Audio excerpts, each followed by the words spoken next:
Nearly 700 years ago, a silent enemy arrived at Europe's shores, cloaked not in armor, but in pestilence. It would bring kingdoms to their knees, erase entire cities, and stain history with the blood of millions. This is the story of the Black Death.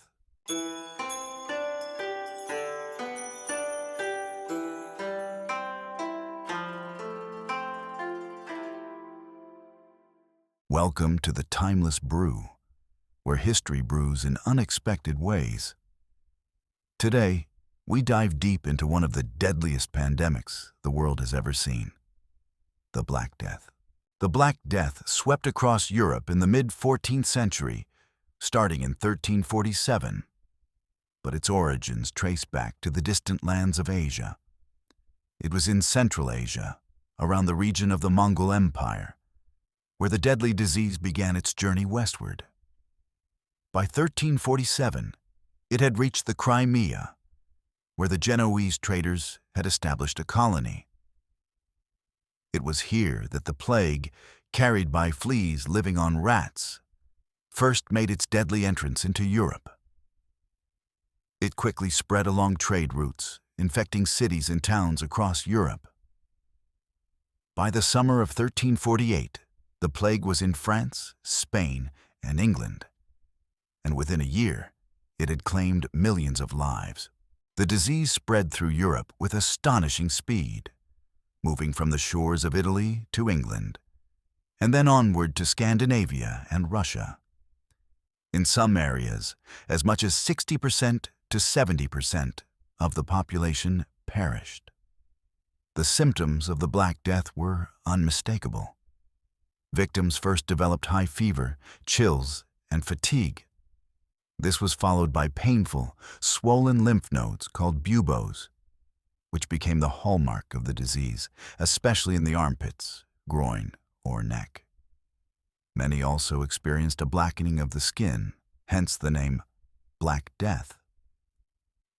The disease's rapid progression was terrifying. Those who contracted it often died within just a few days. In some cases, it was a matter of hours between infection and death. The spread of the plague was facilitated by fleas carried by rats, which thrived on the cargo ships of merchants. These rats, often unnoticed, acted as silent carriers of the disease as they traveled across Europe with goods. As ships docked, the plague followed closely behind, taking root in the cities and villages. By 1349, the disease had crossed into northern Europe, reaching the Scandinavian countries and spreading into the most remote regions of Russia. There was no place safe from its reach. The pandemic devastated entire communities, leaving villages deserted and cities in ruins. The impact on society was overwhelming. In the cities, the dead piled up in the streets, and the living feared that even a casual contact could be fatal.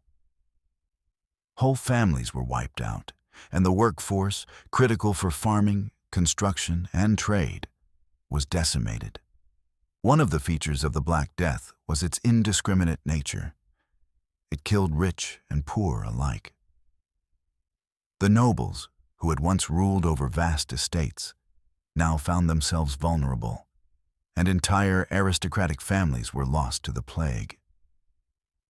Even the clergy, who had once been seen as the guardians of health and spirituality, were not spared.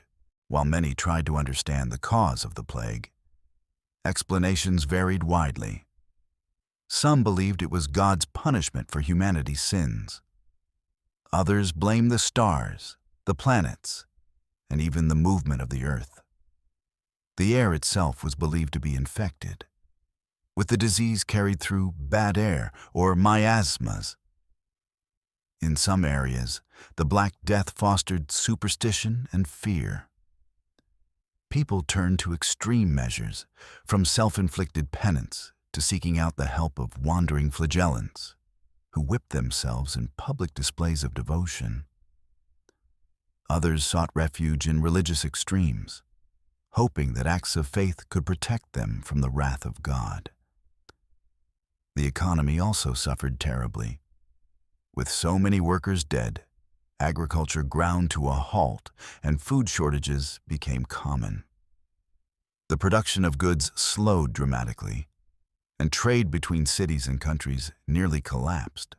However, in the aftermath of the plague, Europe began to experience significant shifts.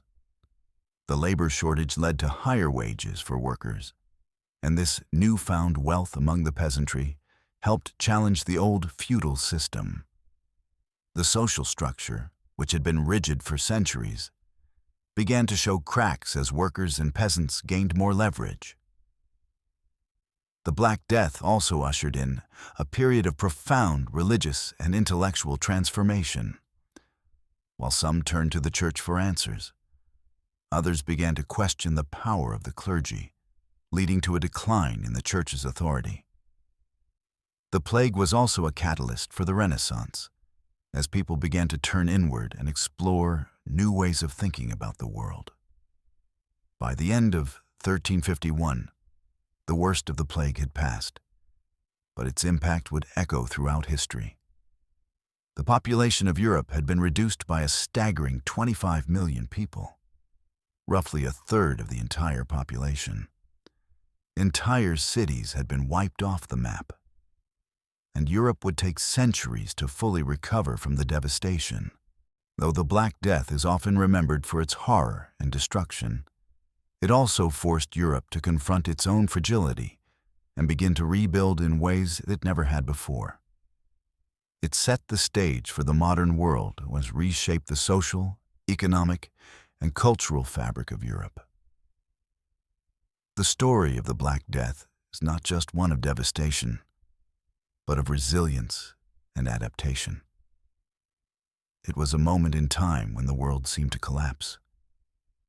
But out of that collapse, new ideas, new economies, and new societies emerged, making it one of the most pivotal moments in human history. Thank you for listening to The Timeless Brew. Until next time, remember, out of darkness comes the light of new beginnings.